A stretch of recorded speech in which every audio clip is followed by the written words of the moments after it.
Okay વિદ્યાર્થી મિત્રો, આજના લેક્ચરમાં તમારું હાર્દિક સ્વાગત કરું છું. તો આજનો જે આપણો લેક્ચર છે જેની અંદર આજે આપણે જોવાના છે સ્ત્રી કેસર વિશેની માહિતી. અત્યાર સુધી આપણે પુંકેસર અને કેવી રીતે પુંકેસરની અંદર પરાગરજ ઉત્પન્ન થાય છે તેના વિશેની ચર્ચા કરી. આજના લેક્ચરથી આપણે શરૂ કરીશું સ્ત્રી કેસર વિશેની માહિતી. જો કે આજે આપણે જે લેક્ચર છે તેની અંદર ત્રણ વસ્તુ જોવાની છે. પહેલી જે વસ્તુ છે તે છે સ્ત્રી કેસર. સૌથી પહેલા જે આપણે અભ્યાસ કરીશું તે છે સ્ત્રી કેસર.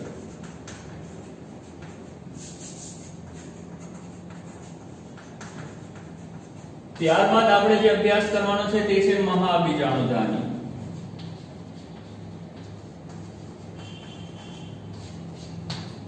અને ત્યારબાદ જે આપણે અભ્યાસ કરવાનો છે તે છે ભ્રૂણકૂટ. આ ત્રણ વસ્તુનો જે અભ્યાસ છે તે આજે આપણે આજના લેક્ચરમાં કરવાનો છે. સાથે સાથે બીજી પણ ઘણી અગત્યની જાણકારી આ લેક્ચરમાં હું તમને પ્રોવાઈડ કરીશ. ઓકે, દરેક જણ તૈયાર થઈ જાઓ આજના લેક્ચર માટે. ઓકે, તો સૌથી પહેલા આપણે શરૂ કરીશું સ્ત્રી કેસર. તો સ્ટાર્ટ કરીએ સ્ત્રી કેસર. ચાલો, સૌથી પહેલો સ્ટેપ આપણે યાદ રાખીશું. પહેલો મુદ્દો, સ્ટેપ ની પહેલો મુદ્દો સ્ત્રી કેસર. સ્ત્રી કેસર નામ જ સ્ત્રી કેસર છે, મતલબ કે તે માદા જન્યુજનક અવસ્થાને રિપ્રેઝન્ટ કરે છે. સૌથી પહેલો મુદ્દો સ્ત્રી કેસર માદા જન્યુજનક અવસ્થાને રિપ્રેઝન્ટ કરે છે. ક્લિયર થઈ ગયું? કોને રિપ્રેઝન્ટ કરે છે? બોલો. માદા જન્યુજનક અવસ્થાને રિપ્રેઝન્ટ કરે છે. હવે સ્ત્રી કેસર વિશે બીજું કઈ બહુ વધારે પડતું છે નહીં. આમ તો બધું બહુ છે પણ બહુ વિચારવા જેવું નથી. ઈઝી છે, એકદમ ઈઝી છે, સરળ છે. બહુ ધ્યાનથી સાંભળજો. સ્ત્રી કેસરથી બનતું ચક્ર એને સ્ત્રી કેસર ચક્ર કહેવાય. આ તો દરેકને ખબર છે. સવાલ એ છે કે તમારા સ્ત્રી કેસરમાં સ્ત્રી કેસરની સંખ્યા કેટલી હોઈ શકે? જો ભાઈ એક વસ્તુ યાદ રાખજો, એક સ્ત્રી કેસર હોય ને તો તેવા પુષ્પને એક સ્ત્રી કેસરી પુષ્પ કહેવાય. બહુ ધ્યાનથી સાંભળજો. એક સ્ત્રી કેસરી પુષ્પ. જો તમારા પુષ્પની અંદર સ્ત્રી કેસર ચક્ર એક જ સ્ત્રી કેસર ધરાવે તો તેને તમે કહેશો એક સ્ત્રી કેસરી પુષ્પ. અને જો તમારા પુષ્પની અંદર સ્ત્રી કેસર ચક્ર એક કરતા વધુ સ્ત્રી કેસર ધરાવે તો તેને આપણે કહીશું બહુ સ્ત્રી કેસરી પુષ્પ. તો એક સ્ત્રી કેસરી પુષ્પ આવી શકે અને બીજું આવે બહુ સ્ત્રી કેસરી પુષ્પ. ઓકે, બહુ સ્ત્રી કેસરી પુષ્પની અંદર પાછા બે ભાગ પડે છે. બહુ સ્ત્રી કેસરી પુષ્પ એની અંદર પાછા બે ભાગ પડે છે. એમાંનો એક ભાગ કહેવાય છે મુક્ત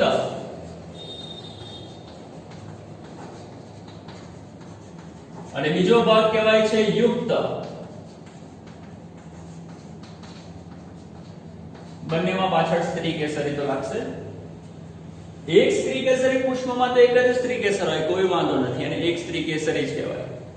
પણ જે બહુ સ્ત્રી કેસરી પુષ્પ છે તેમાં બે ભાગ પડે છે, મુક્ત અને યુક્ત. આમાં ડિફરન્સ શું છે? એવું કહેવાય છે કે જો તમારી બહુ સ્ત્રી કેસરી પુષ્પની અંદર બધી સ્ત્રી કેસર એકબીજા સાથે સંલગ્ન હોય, જોડાયેલી હોય, તો તેને કહેવાનું યુક્ત સ્ત્રી કેસરી. અને બધી જ સ્ત્રી કેસર એકબીજાથી મુક્ત હોય તો તેને આપણે નામ આપીશું. શું નામ આપીશું? મુક્ત સ્ત્રી કેસરી. જો સ્ત્રી કેસર એકબીજા સાથે જોડાયેલી હોય તો તેને કહેવાશે બોલો યુક્ત સ્ત્રી કેસરી. અને સ્ત્રી કેસર એકબીજાથી મુક્ત હોય તો તેને શું કહીશું? મુક્ત સ્ત્રી કેસરી. તો ઓકે, આટલા પોઈન્ટ દરેકને ક્લિયર થઈ ગયા છે. હવે આપણે શરૂ કરીશું સ્ત્રી કેસરની રચનાને સમજવાનો પ્રયાસ કરીશું. એનસીઈઆરટી ની ટેક્સ્ટ બુક ની અંદર તમને લોકોને જાસૂદ એનું એક્ઝામ્પલ આપેલું છે, આકૃતિ આપેલી છે, અને જોઈને તમને સ્ત્રી કેસર વિશે માહિતી ખબર પડશે. સાથે સાથે તમને લોકોને બીજી પણ બે આકૃતિ આપેલી છે જેની અંદર એ લોકોએ યુક્ત સ્ત્રી કેસરી અને મુક્ત સ્ત્રી કેસરી એના ઉદાહરણ આપેલા છે. અફીણની અંદર એ લોકોએ યુક્ત સ્ત્રી કેસરી બતાવેલું છે અને ચંપાની અંદર એ લોકોએ મુક્ત સ્ત્રી કેસરી બતાવેલું છે. તો એકવાર દરેક જણ એનસીઈઆરટી ની અંદર ટેક્સ્ટ બુકમાં એમાં એક આકૃતિ આપેલી છે, તેને દરેક જણ એકવાર ચેક કરી લેજો તો તમને ક્લિયર થઈ જશે. ટૂંકમાં ખબર પડી ગઈ ને, સ્ત્રી કેસર જોડાયેલી હોય તો યુક્ત અને છૂટી હોય તો મુક્ત. બસ, બીજું વધારે કઈ રીતમાં ઉતરવાની જરૂર નથી. જ્યાં ઉતરવાનું હશે ત્યાં ઉતરી જઈશું, જ્યાં કામનું જ નથી ત્યાં વધારે અંદર જવાની જરૂર નથી. ઓકે, હવે આપણે વાત કરીશું સ્ત્રી કેસર એની રચના વિશે.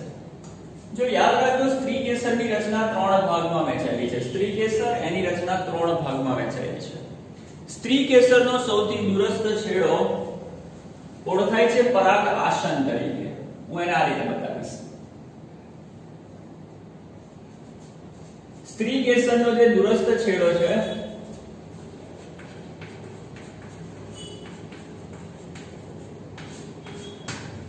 એને આપણે ઓળખીશું પરાગ આસન તરીકે. કાલે આપણે પુંકેસરની વાત કરતા હતા તો પુંકેસરમાં પરાગ આશય હતું, ય, અને અહીંયા આપણે કહીશું પરાગ આસન. ઓકે, તો સ્ત્રી કેસરનો સૌથી દૂરનો છેડો એને આપણે કહીશું પરાગાસન. એ પરાગાસન પછીનો જે લાંબો વિસ્તાર છે એ લાંબો વિસ્તાર ઓળખાશે પરાગવાહિની. આ એક લાંબી પાઇપ છે જે ઓળખાશે પરાગવાહિની. પરાગાસન, પરાગવાહિની. અને એ પરાગવાહિની આગળ જઈને ફૂલી જાય છે અને એ પરાગવાહિનો નીચેનો એટલે કે નિકટવર્તી જે ફૂલેલો ભાગ છે એને આપણે નામ આપીએ છીએ બીજાશય અથવા તો અંડાશય. તો સ્ત્રી કેસરના 3 ભાગો છે: પરાગાસન, પરાગવાહિની, બીજાશય. આટલી વસ્તુ ક્લિયર થઈ ગઈ? હવે ધ્યાનથી જોજો. પરાગાસનનું કામ શું? તો કે પરાગાસનનું કામ પરાગને ગ્રહણ કરવાનું.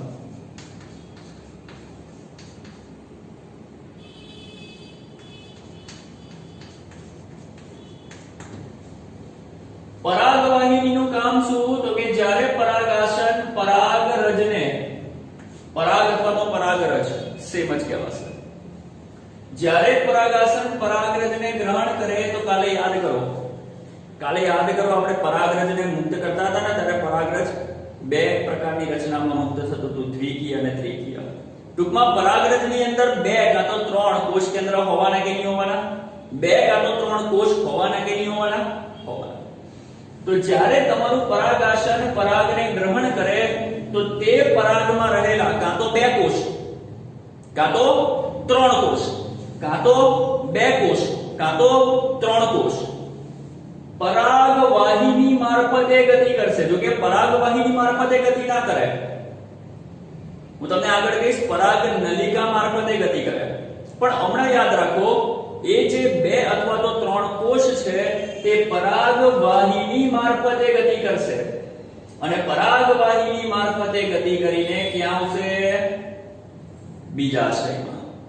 અને બીજાશયની અંદર એક વિશિષ્ટ પ્રકારની રચના હોય છે.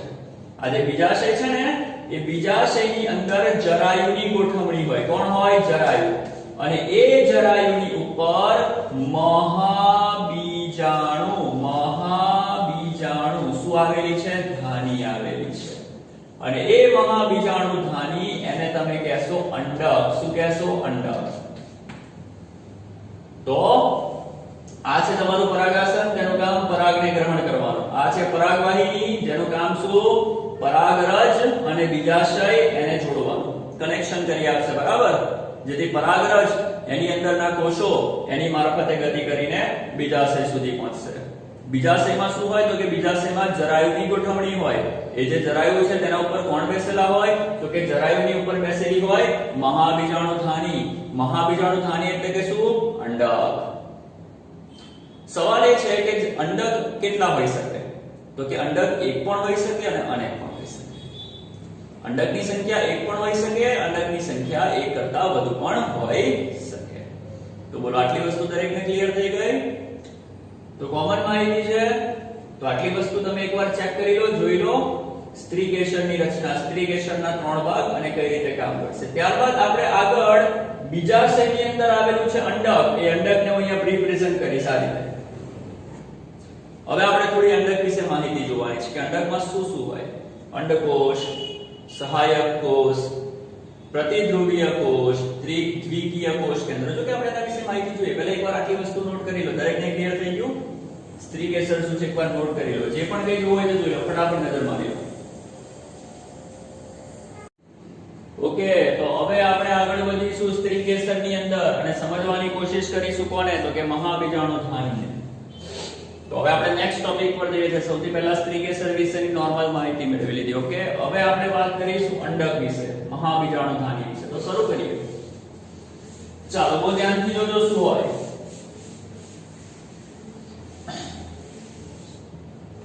ચાલો, તમને તો ખબર જ છે હવે કે અંડક ક્યાં હોય, તો કે બીજાશયની અંદર હોય. હવે બીજાશયની અંદર વિશિષ્ટ રચના હોય છે, જેને આપણે શું કીધેલું, તો કે જરાયુ કીધેલું. અને એ જે જરાયુ છે એ જરાયુ સાથે કનેક્ટેડ હોય. કોણ હોય, તો કે અંડક, જેને આપણે મહાબીજાણુધાની પણ કહીએ છીએ. હવે થોડું ધ્યાનથી સાંભળજો હું શું કહું છું. આપણે વાત કરીએ છીએ કોના વિશે, તો કે અંડક વિશે. તો પહેલા આપણે જોવાની કોશિશ કરીશું કે અંડક કેવું આવે. તો એવું કહેવાય છે કે અંડક એક ખોરાક સંગ્રહી કોષોનું બનેલું છે. બહુ ધ્યાનથી સાંભળજો. અંડક ખોરાક સંગ્રહી કોષોની બનેલી રચના ધરાવે છે. અંડક ખોરાક સંગ્રહી બનેલા કોષોની રચના ધરાવે છે અને જેને તમે લોકો નામ આપશો પ્રદેહ. શું નામ આપશો? મારી સાથે બોલતા જજો, તો તમને ખબર પડશે ને યાદ રહી જશે. તો ખોરાક સંગ્રહી કોષોની રચના ધરાવે છે, જેને અહીંયા લખું છું પ્રદેહ. આ પ્રદેહ છે અને એ પ્રદેહ એનું રક્ષણ કરતા તેની આજુબાજુ 2 આવરણ આવેલા હોય છે.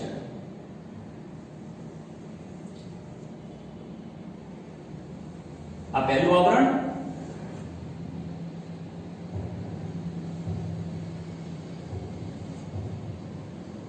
અને આ બીજું આવરણ.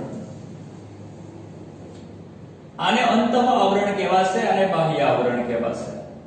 ઉપરના વિસ્તારમાં તમને લોકોને આ જે એરિયા છે તે સ્પષ્ટ અલગ અલગ જોવા મળશે, પણ ધીરે ધીરે જેમ જેમ તમે નીચે જશો તેમ તેમ તે અદ્રશ્ય થવા લાગશે અને જાણે કે તમને એવું લાગશે કે બંને એકબીજામાં ભળી ગયા છે. જો કે એવું હોતું નથી, 2 અલગ જ આવરણ છે, પણ તમને લોકોને આ રીતે આભાસ થાય છે. એટલે જનરલી આપણે આકૃતિઓ પણ આ રીતે બનાવતા હોય છે, જેમાં અહીંયાના ભાગમાં 2 પડ બતાવીએ છીએ પણ નીચે બતાવતા નથી. તો આ જે રચના છે તમારી અંડકની રચના થઈ ગઈ. અહીંયા તમને લોકોને એક નવી વસ્તુ જોવા મળી કે અંડકની આજુબાજુ આ જે 2 આવરણ છે તે સળંગ નથી, એક જગ્યા ઉપર તેમાં ગેપ રહી જાય છે. એ જે ગેપ છે એને આપણે નામ આપીશું અંડક છિદ્ર. બહુ ધ્યાનથી સાંભળજો, અંડક છિદ્ર. તો આને આપણે નામ આપીશું અંડક છિદ્ર. ઓકે, આ તમારું અંડક છિદ્ર થઈ ગયું. ચાલો બતાવી દો. આ શું થઈ ગયું તમારું? પ્રદેહ. આ શું થઈ ગયું તમારું? અંડક છિદ્ર. હવે અંડક છિદ્રની એક્ઝેક્ટ સામે તળિયાનો ભાગ, આ ભાગ, એને આપણે નામ આપીશું અંડક તલ પ્રદેશ. તો બીજાશયની અંદર આવેલું અંડક આ રીતનું હોય છે. દરેકને ક્લિયર થઈ ગયું? દરેક એકદમ પરફેક્ટ અંડકની રચના ખ્યાલ આવી ગઈ? બીજી વસ્તુ, આપણને ખબર છે કે અંડક એ જરાયુ સાથે જોડાયેલું છે, બરાબર ને? તો બીજાશયની અંદર હશે જરાયુ અને એ જરાયુ સાથે કોણ જોડાયેલું છે? તો કે અંડક. જરાયુનું અંડક સાથે કનેક્શન કરતી એક રચના જેને આપણે કહીશું અંડનાળ. શું કહીશું? અંડનાળ. જરાયુમાંથી એક નળી જેવી, એક નાળ જેવી રચના નીકળશે અને એ નાળ જેવી રચનાની મદદથી, એક દંડ જેવી રચનાની મદદથી તમારો આ જે અંડક છે એ કોની સાથે કનેક્શન કરે છે? જરાયુ સાથે કનેક્શન કરે છે.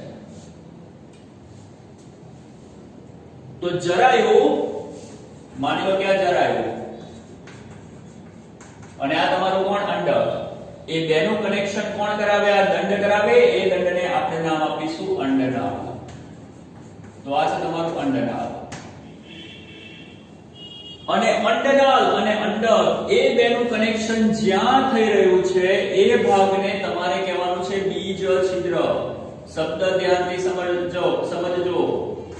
આ છે અંડક છિદ્ર અથવા તો અંડ છિદ્ર પણ કહેવાય, અને આને કહેવાશે બીજ છિદ્ર. બીજ છિદ્ર અને અંડ છિદ્ર. બોલો, આટલી વસ્તુ દરેકને ક્લિયર થઈ ગઈ? આ તમારું અંડક અથવા તમારા અંડકની રચના હતી. અંડક કંઈક આ રીતનું હોય છે. ઓકે, ક્લિયર, એકદમ પરફેક્ટ. હવે એને ઓર આપણે મોડિફાઈ કરીએ, એમાં ઓર ડીપ ઉતરવાની કોશિશ કરીએ. હવે આપણે વાત કરીશું આ પ્રદેહ. તો મેં તમને કીધું કે પ્રદેહ શું છે? તો કે પ્રદેહ ખોરાક સંગ્રહિત કોષોની રચના છે.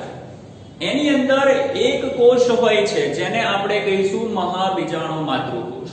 પ્રદેહમાં એક કોષ હોય છે જેને આપણે નામ આપીશું મહાબીજાણુ માતૃકોષ. અને મહાબીજાણુ માતૃકોષ જનરલી કઈ બાજુના કોષ હોય? તો કે જે અંડછિદ્ર હોય ને એ અંડછિદ્રની નજીકના કોષ. અંડછિદ્રની નજીકના જે કોષો છે ને એમાંનો કોઈ પણ કોષ મહાબીજાણુ માતૃકોષ તરીકે વર્તે છે. અને માની લો કે આ કોષ છે, માની લો તમે લોકો કે આ કોષ છે અને એ શેના તરીકે વર્તશે? મહાબીજાણુ માતૃકોષ તરીકે વર્તશે.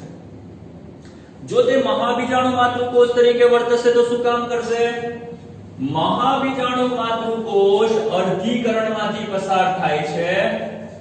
અને આપણને બધાને ખબર છે કે જ્યારે અર્ધીકરણ થાય તો છેલ્લે કેટલા કોષો ઉત્પન્ન થાય? તો કે 4 કોષ ઉત્પન્ન થાય. તો માની લો 1 2 3 અને 4 કેટલા કોષ ઉત્પન્ન થયા? 4 કોષ. દરેક પાસે કોષ કેન્દ્ર હશે. તો મહાબીજાણુ માતૃકોષ સૌપ્રથમ અર્ધીકરણમાંથી પસાર થઈને 4 કોષ ઉત્પન્ન કરે છે. એ 4 કોષમાંથી 3 કોષ મૃત્યુ પામે છે. મોટા ભાગની સપુષ્પી વનસ્પતિમાં આ જ પેટર્ન જોવા મળશે, એટલે આને યાદ રાખજો. જે 4 કોષ ઉત્પન્ન થશે એમાંથી 3 કોષ મૃત્યુ પામે છે અને બાકી બચે છે એક કોષ જે આગળ જઈને કોને ઉત્પન્ન કરશે? અંડકને ઉત્પન્ન કરશે. સોરી, ભ્રૂણપુટને ઉત્પન્ન કરશે. કોને ઉત્પન્ન કરશે? ભ્રૂણપુટને ઉત્પન્ન કરશે. તો 4 કોષમાંથી બચ્યો એક કોષ, એ એક કોષ આગળ જઈને નિર્માણ કરશે. કોનું નિર્માણ કરશે? તો કે ભ્રૂણપુટનું. તો હવે આપણે ભણવા જઈ રહ્યા છે ભ્રૂણપુટ. અહીંયાથી આપણે ભ્રૂણપુટની શરૂઆત કરીએ છીએ. કેવી રીતે થશે? તો બહુ ધ્યાનથી સાંભળજો. આ બધી જે ઘટનાઓ થઈ રહી છે ક્યાં થઈ રહી છે? તો કે પ્રદેહના વિસ્તારમાં. ક્યાં થઈ રહી છે? પ્રદેહના વિસ્તારમાં. માની લો કે આ તમારો પ્રદેહનો વિસ્તાર છે. એ પ્રદેહના વિસ્તારમાં મહાબીજાણુ માતૃકોષ અર્ધીકરણ પામીને 4 કોષને ઉત્પન્ન કરે છે. એમાંથી 3 તો મરી ગયા, બાકી કેટલા રહ્યા? 1. આ જે એક કોષ છે એ એક કોષને પણ ઝૂમ કરીને બતાવો ભાઈ. એ એક કોષ છે તેને પણ ઝૂમ કરીને બતાવો. અથવા તો ઉભા રહો, ધ્યાનથી જોજો. આપણે પ્રદેહમાં જ બતાવી દઈએ ને બધી વસ્તુ. આજે તમારો એક કોષ બચેલો છે એ એક કોષને હું અહીંયા બતાવું છું, જોજો. અને બાકીનો બધો વિસ્તાર શું ગણાશે? તો કે પ્રદેહનો ગણાશે. ખોરાક સંગ્રહી રચના. ઓકે, હવે આમાં થશે શું કે આ જે તમારો એક કોષ બચેલો છે એ એક કોષ પોતાનું જે કોષ કેન્દ્ર છે એ કોષ કેન્દ્રનું સમવિભાજન કરશે. શબ્દ સાંભળજો, અહીંયા અર્ધીકરણ થયું, અહીંયા સમવિભાજન થશે. જેવું તમારા કોષના કોષ કેન્દ્રનું સમવિભાજન થશે તો એકમાંથી કેટલા કોષ બનશે? 2 કોષ બનશે. સમજતા જજો, બહુ ધ્યાનથી સમજતા જજો. પ્રદેહનો આ કોષ માતૃકોષ, એને કહ્યું અર્ધીકરણ. અર્ધીકરણથી ઉત્પન્ન કર્યા 4 કોષ. 4 માંથી 3 મરી ગયા, બાકી રહી ગયો એક કોષ. એક કોષ ક્યાં છે? તો કે આયો. પ્રદેહને ઉઠાવીને થોડું મોટું કરેલું છે અને એક કોષ બચેલો છે તે બતાવ્યું. એક કોષે શું કર્યું? સમવિભાજન. સમવિભાજન થતા એકમાંથી કેટલા કોષ ઉત્પન્ન થયા? 2 કોષ. તો એકમાંથી 2 કોષ ઉત્પન્ન થઈ ગયા. એકમાંથી 2 કોષ ઉત્પન્ન થઈ ગયા. અને સાથે સાથે થોડું આ જે કદ છે એનું વધવા લાગશે. તો માની લો કે એનું કદ વધીને આટલું થઈ ગયું. ક્લિયર? હવે આ જે બે કોષ બનેલા છે એમાંનો એક કોષ ઉપર તરફ જશે અને બીજો કોષ નીચે તરફ જશે. અને છેડા પર જઈને એ બંને કોષો ફરીથી સમવિભાજન કરશે, પણ કેટલી વાર? 2 વાર. ફરીથી સમવિભાજન અને પણ 2 વાર. તો આનું એક વાર સમવિભાજન થાય તો 2 અને બીજી વાર થાય તો 4. તો એકમાંથી કેટલા કોષ અહીંયા બનશે? 4 બનશે. સેમ આમાંથી પણ કેટલા કોષ બનશે? 4 બનશે. અને સાથે સાથે તમારો કોષ થોડો ઓર મોટો થતો જશે. તેને થોડું મોટું જ બતાવી દઉં હવે, કારણ કે વૃદ્ધિ એની થતી જશે, વૃદ્ધિ ચાલતી રહેશે અને આપણી આકૃતિ આપણને સમજ પડે એટલા માટે હું એને મોટું બતાવું છું. તો ફરીથી એક કોષ કેન્દ્ર હતું, એકના કેટલા થયા? 2. એક ઉપર ગયો, બીજું કોષ કેન્દ્ર નીચે ગયું. હજુ પણ છે તો કોષ કેન્દ્ર, બરાબર? આ કોષ કેન્દ્રનું 2 વખત સમવિભાજન, આ કોષ કેન્દ્રનું 2 વખત સમવિભાજન. એકનું 2 વખત સમવિભાજન કરો તો 4 કોષ કેન્દ્ર મળે. તો આનું પણ સમવિભાજન કરો તો 4 કોષ કેન્દ્ર મળે કે ના મળે? તો આ રીતે 4 કોષ કેન્દ્ર ઉત્પન્ન થઈ ગયા. અને એવું કહેવાય છે કે અહીંયા કોષ કેન્દ્ર ઉત્પન્ન થતાની સાથે દરેક કોષ કેન્દ્રની આજુબાજુ કોષ દિવાલ ઉત્પન્ન થશે. દરેકની આજુબાજુ કોષ દિવાલ ઉત્પન્ન થશે. દરેકની આજુબાજુ કોષ દિવાલ ઉત્પન્ન થશે. દરેકની આજુબાજુ કોષ દિવાલ ઉત્પન્ન થશે.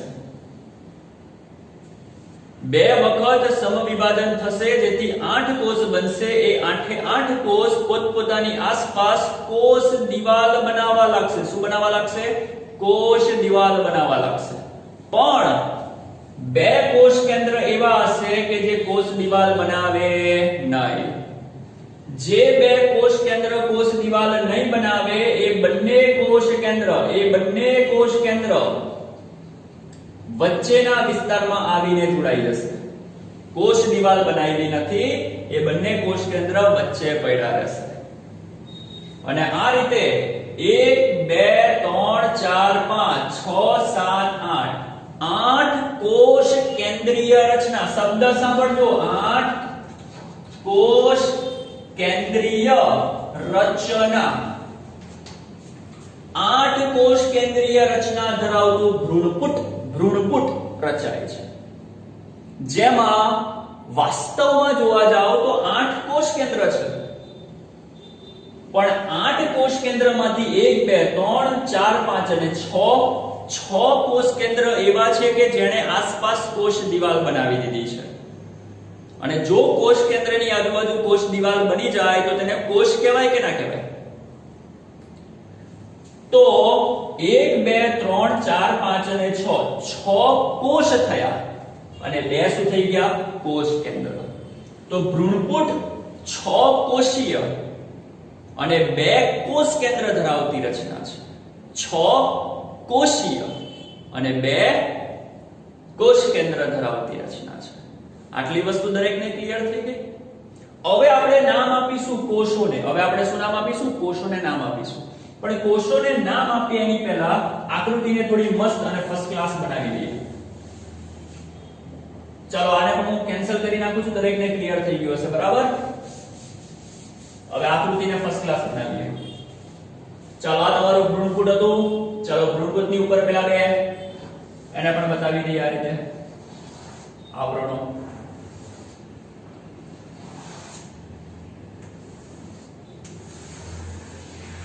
ઓકે, અંડક, પ્રદેહ. પ્રદેહમાં કોણ? તો કે આ ભ્રૂણપુટ. હવે એને નામ આપીશું. આ છે કોણ? તમારું અંડ છિદ્ર. અંડ છિદ્ર પાસેનો જે આ કોષ છે એને તમે કહેશો અંડકોષ. શું કહેશો? અંડકોષ. એની આજુબાજુના જે કોષ છે આ 2 કોષ, આ બંને કોષ એને તમે કહેશો સહાયક કોષ.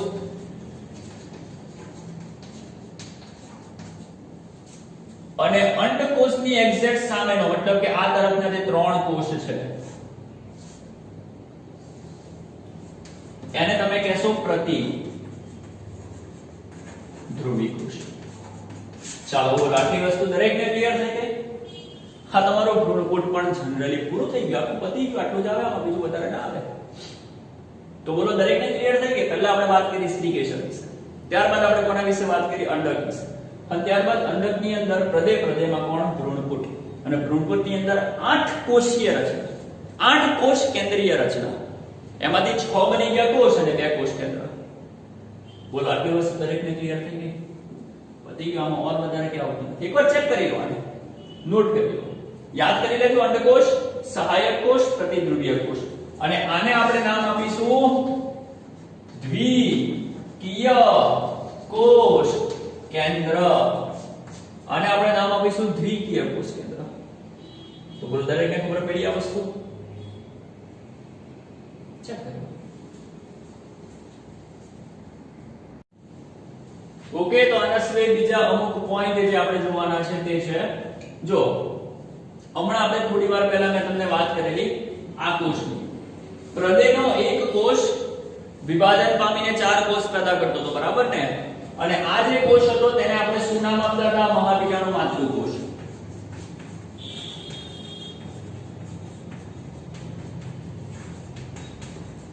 હવે એક વસ્તુ યાદ રાખી લેજો, જે મહાબીજાણુ માતૃકોષ છે તેનો કોષરસ એકદમ ઘટ અને કોષ કેન્દ્ર પણ સ્પષ્ટ હોય છે. તો તેનો કોષરસ ઘટ અને સ્પષ્ટ કોષ કેન્દ્ર ધરાવતી રચના એ મહાબીજાણુ માતૃકોષ છે. એને તમારે મગજમાં ક્લિયર કરી નાખવાનું. બીજી વસ્તુ કે આપણે હમણાં અહીંયા વાત કરી, જેમાં આ જે એરિયા છે, મતલબ કે અંડકોષ અને સહાયક કોષ, આટલો જે ભાગ છે એને તમે લોકો નામ આપશો અંડ પ્રસાધન. શું નામ આપશો? અંડ પ્રસાધન. ઓકે, તો આજે 3 કોષનો સમૂહ એને આપણે કહીશું અંડ પ્રસાધન. અને બીજી એક વસ્તુ, બીજી એક વસ્તુ કે આ જે સહાયક કોષો છે એ સહાયક કોષો અંડછિદ્ર, આ જે અંડછિદ્ર છે ને એ અંડછિદ્રની ફરતે એક વિશિષ્ટ પ્રકારનું સ્થૂલન ક્રિએટ કરે છે. શું ક્રિએટ કરે છે? વિશિષ્ટ પ્રકારનું સ્થૂલન ક્રિએટ કરશે અહીંયા.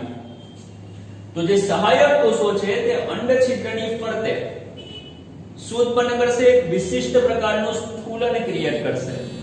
અને એ જે વિશિષ્ટ પ્રકારનું સ્થૂલન છે એ સ્થૂલન મદદ કરશે. કોને મદદ કરશે? પરાગનલિકા. કોને? પરાગનલિકાને અંદર તરફ પ્રવેશવા માટે. તો સહાયક કોષોની મદદથી એક વિશિષ્ટ પ્રકારનું સ્થૂલન ઉત્પન્ન થાય છે. વિશિષ્ટ સ્થૂલન જે મદદ કરે છે પરાગનલિકાને અંદર પ્રવેશવા માટે, મદદ કરે છે. ઓકે, અને એ સહાયક કોષો વડે ઉત્પન્ન થતી જે રચના છે એને કારણે તેને તંતુમય પ્રસાધન પણ કહેવાય છે.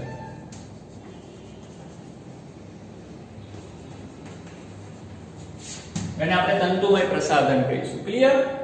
સિમ્પલ છે, યાદ રહેવું છે. જો કે યાદ રાખવાની જરૂર નથી, સમજાઈ ગયું પછી તો યાદ જ રહેવાનું છે ને. ઓકે, તો ક્લિયર થઈ ગયું અહીંયા. તો આજના ટોપિકની અંદર, આજના લેક્ચરમાં આપણે 3 ટોપિકોની ચર્ચા કરી. સૌથી પહેલો કયો ટોપિક હતો? બોલો. સ્ત્રી કેસર. સ્ત્રી કેસરના ભાગો જોયા. ત્યારબાદ આપણે વાત કરી કોની? મહાબીજાણુ થાની એટલે કે અંડકની. અને ત્યારબાદ આપણે નેક્સ્ટ પોઈન્ટ એટલે કે હમણાં જોયું ત્યાં ભ્રૂણપુટ. તો એકવાર એને ક્લિયર કરી લો, જોઈ લો, ચેક કરી લો. Thank you.